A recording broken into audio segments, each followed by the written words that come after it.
Greetings, royal family. I'm back. All right. Tyler Perry's Sistas. Okay. Are we here for it? Are we feeling it? What are we thinking? All right. So let me just get straight into it. This is pretty much a series about four single black women um, trying to balance careers, friendship, and love lives, right? We've seen the premise of this show before. We've seen it in Girlfriends. We've seen it in Soul Food, some of the things in Soul Food. I've never seen Insecure. I know people who watch Insecure, and they're saying that it gives a little bit of Insecure vibes as well, the TV show. I've never seen it, so I can't confirm nor deny. So that's totally fine. Tyler Perry is known for writing dramas, a little bit of comedy. He's multifaceted. So we know he likes to write and talk about the black experience. Perfectly fine. Are we here for this show? Have we seen this before? Is this starting to get repetitious? Is this starting to get boring, old? I don't know yet. This is only episode 1, so I'm willing to give it a chance. It is Tyler Perry. I will support. Now, I have to say, I don't watch a lot of Tyler Perry's shows because personally, sometimes the writing doesn't do it for me. Like, I don't watch the Have and the Have-Nots. I don't watch If Loving You Is Wrong. I don't watch those.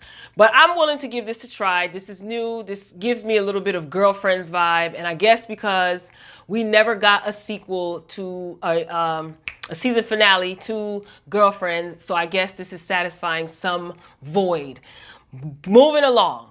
So the scene opens up with a love scene with these two beautiful black people, good looking man, beautiful black woman. And I'm like, okay, I'm totally here for this, So, they're done doing the do.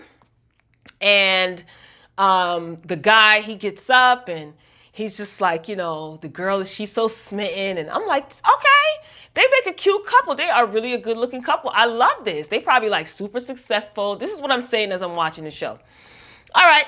So homeboy, gets dressed, kind of partially dressed.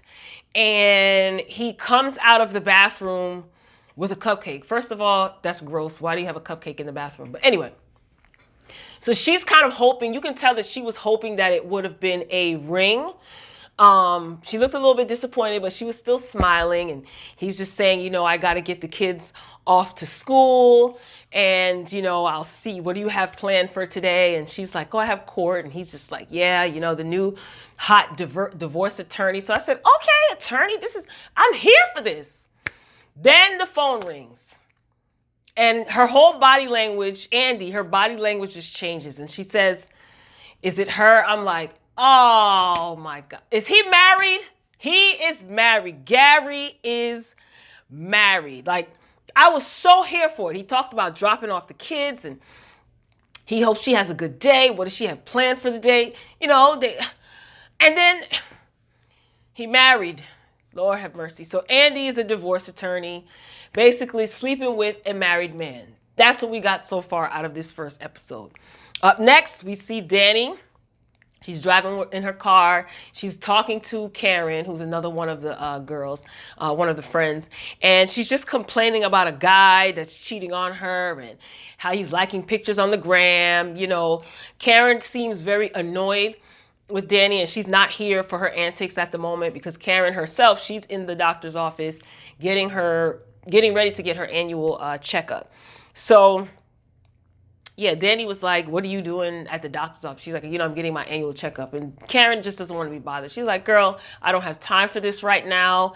I don't care. What did he do now? That whole thing. So Danny is like over the top. Like, I don't even know if that's an appropriate word, over the top. I guess she's supposed to be the comic relief within the group, but I don't know if the comedy is hitting just yet. Like, this is the first episode, so it's not giving me like slap your knee, it's okay. It's the first episode. So yeah, she's a bit hostile, which I can understand because she's upset because I guess whatever guy she's dealing with is cheating on her or whatever it is that he's doing. And so she's venting. So Danny comes across as like the airheaded, funny, juvenile, ready to fight friend. That's what I got from Danny. Okay. And she likes edibles. That's why she's always forgetting things. So then Danny calls Sabrina. That's another one of the friends, to vent. Sabrina's at work. Sabrina's like, look, Danny, I don't have time for this right now. She's trying to remain calm. She's just like, I'm at work. What did she say? Something about meeting up tonight because it was Andy's birthday. And then Danny's like, oh, I'm going to call her. And Sabrina's like, no, don't call her because don't remind her it's her birthday. And the reason why Sabrina is telling Danny not to call Andy and wish her happy birthday, because the guy that she is sleeping with, who's married, he was supposed to propose to her. They've been dating for about 6 months, and he was supposed to pop the question by her birthday, or at least that's what he promised, and he didn't. He came out the bathroom with a cupcake instead.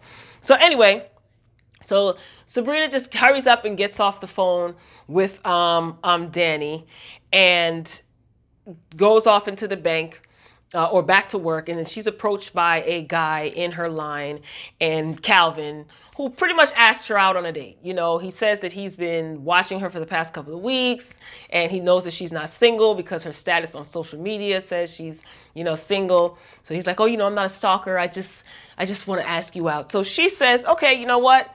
I'm meeting up with my girlfriends at such and such a place. If you're, if we're still there by 9, we can meet up.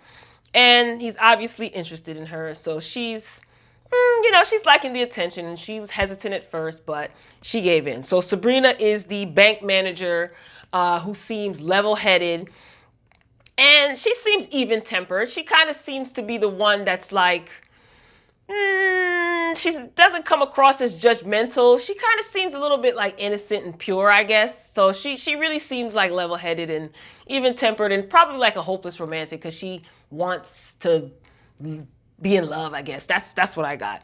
All right, Karen. So Karen is at the gynecologist, and she is hostile. That's why she kind of got Danny off the phone. Like, I don't have time for this right now. I want to get checked. I want to make sure that I don't have anything, because we come to find out that Karen is in a relationship with her boyfriend, Zach, who is not faithful, and he did give her an STD in the past. So they recently broke up. So she is at the doctor's office getting checked out. The only thing that she's there to find out from her doctor is if she's clean. She doesn't want to hear about, she doesn't want any small talk. You can kind of see that the doctor is trying to like talk to her, because it seems like they have a rapport. She was asking about how's everything with the relationship, and Karen is real snappy. Like, she's like, can we not talk about my, this, or can we not talk about that? And the doctor is also telling her, you're 30. I think she says she's 36 right now. And if you're considering getting pregnant, you can freeze your eggs. Any pregnancy after 35 is considered a geriatric pregnancy, meaning it's high risk. Karen is not trying to hear that. She's just ticked off. She's angry. She's going through whatever it is that she's going through again, obviously, with her boyfriend. She seems like she wants to have a family and get married and have a family. But this guy that she's in love with is not on the same page, because he's just like messing up and, cheating on her and bringing her back diseases and all types of stuff. So her frame of mind is not, happily ever after right now. She just wants to know, am I clean? Everything looking good down there? Good. So that seems to be it for her. So she's in an unfaithful relationship. It's like they break up, they make up, and she's basically a woman scorned, Yeah, because it's like he cheats, she takes him back. So she's angry, and that creates animosity. Now, all of these women so far are extremely relatable, whether we have been these women or whether some of these women, we see these characteristics in our friends. So I do like that about the show thus far. It's relatable, We've seen this theme in other shows, like I said, Girlfriends, Soul Food, Insecure. So that will keep people tuned in, I think. So now, Andi is speaking with her boss. She walks into work, and he's basically informing her like, hey, I took a huge risk on hiring you, make sure you do good, kind of pressuring her, because she is a Black woman in a predominantly white male law firm. So they are very prestigious firm. So he's just pressuring her. You know, she's a new kid on the block. So it's like, you know, your clients are here early, even though you have court today. You know, let's get this money. That's all he's really care about. He put his neck out on the line, and he takes every opportunity to remind her of that. So the client is in the room waiting for her. Long story short, she's asking for the ex-wife is asking for $4 million. Andy is like, nope, $20 million. And the house, you know, the ex-husband, soon-to-be ex-husband, and the attorney, they're like, you're crazy, you know, I'm going to report you to the bar. So she's just cool as a cucumber. And the lady is saying to Andy, like, I would have taken the $4 million, you know. And Andy's like, I told you that I'm going to get you, you know, what you deserve. So they come back in. The husband and his lawyer come back in, and they basically settle for, what is it? 20, yeah, right? Luckily, she was able to get the client. She got him 20 million. Yeah, she got him 20 million, got her 20 million plus the house. So, deal. So this woman is smitten. You know, this is another case that she's won, which is more money for the firm. So, you know, everyone's happy. So we see Danny moving along. We see Danny at her job. She works at an airport. She also works with Zach. Zach, again, is Karen's cheating boyfriend. So she confronts Zach at the job saying, you know, you're hurting my friend. So there's a little bit of, you know, stretched out banter between them, and they're supposed to be funny, I guess. I don't know. The scene was too long, if you ask me. Now, here's what I want to know. Like, are Karen and Danny really friends? Because I don't know, throughout this episode, I got like I could take her, leave her type of vibe. And when I need to be bothered with her, I will. I don't know. What do you guys think if you noticed that? So Karen and Zach, next scene, they argue about cheating, and she basically wants him out by the time she gets back. Now, the ladies, they're meeting up for Andy's birthday, so they're all sitting around, and of course Danny blurts out, oh, happy birthday, you know, and everyone's like, oh, we told you not to say anything, you know, Danny, she's just like gosh, what is the word? I don't know the word. Like, I don't know, she just doesn't have any scruples, it seems like, and they just treat her like she's a child in a sense, because I guess she acts like one. I don't know, it's just a weird dynamic. Now, this is when we realize that not only do the other ladies not know about Gary, I think that's his name. The only one that knows about Gary is Karen. They've never met him, and they also don't know that he is married. Karen is the only one that knows that he's married. So Calvin does show up for Sabrina's date. So, you know, they go off and they have their little talk, and Sabrina's questioning him about his sexuality because she kind of thinks that he is gay, and he's just not admitting it. He said he wasn't, but she has like a unsettling feeling. So she's uncertain about that. Gary then shows up, and he pretty much whisks Andy away. So, you know, Danny and all the other ladies, they're smitten. They're like, oh my God, you're Gary. We've never met you. We've never seen you, yada, yada, yada. So he has flowers. He takes Andy off. They go on about their business. And he's supposed to spend the night. He ends up not spending the night. So it's like they do the do, and he ends up leaving. Yeah, Karen and Zach, they make up. So you see their love scene. Now, Andi meets her next client. She walks into work, and everybody's clapping. And I think this was like her third case that she won, and she just banked a lot of money for the firm. She's banking a lot of money for herself. It's a high-profile case. So the next client that she meets was referred to her by her previous client, the one she got the $20 million for. So, she walks in, all, well-dressed, cool, confident. How you doing? I'm sorry that we had to meet under these circumstances. I'm sorry about the divorce.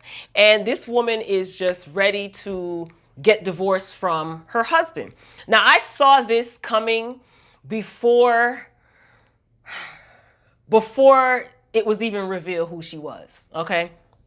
So anyway, and this client basically said that she wanted to work with Andi specifically because she was friends with Andi's previous client. She wants to work with a black woman. She made that very clear to the firm. So this is all Andi's, you know, she can't get out of this, not necessarily, but this is all Andi's case. So when Andi asked her who her husband was, the lady said, Gary, whatever his name is, whatever. And this is pretty much the married man that Andi is sleeping with. And the married man that Andi is expecting to leave his wife to be with her, which has yet to happen, and they've been together for 6 months. Lord. And that is where the episode ends. Now, we'll say this. Okay, Tyler Perry, I'm going to stick it out with you. I'm going to stick it out because I'm in now. I want to see how this is going to play out. You know, Andi, girl, you got a good job. You landed a good job with a good firm. You've been working very hard, I'm sure, to go to law school. I'm pretty sure that's going to be the story. And you're risking all of this for a man. I mean, yeah, it's a redundant plot line, but whatever. These are new actresses and actors. The only person that I recognize is Zach, who is DeVal Ellis, because he has a YouTube channel with his family YouTube channel, his wife Kadeen, and their 3 boys. So I've watched them on Instagram, YouTube, and I love seeing him on the screen. It was so good because he's a clown, like he's a comedian, and I think he's doing very well in his role. So good for you, DeVal. Shout out to the Ellis family. But yeah, I don't know if I have any critiques yet. I don't know. I think it's too early to tell. I'm going to give it a chance. It wasn't bad. Some people were saying that it was boring, it was bad. But I know Tyler Perry sometimes, the plots take time to build and build. You have to get accustomed to the characters. You know, these are not characters that I'm used to seeing. I don't know any of these people except for DeVal, who played Zach. I've never seen any of these people before. So we got to give it time. I'm going to be fair. We got to give it time. Now, episode 2, I watch. So be sure to click on the box somewhere on the screen to hear my thoughts about episode 2 and to see if I'm going to pretty much keep going or pass on Tyler Perry's Sistas. All right, Royal Family, see you in the next video. Peace.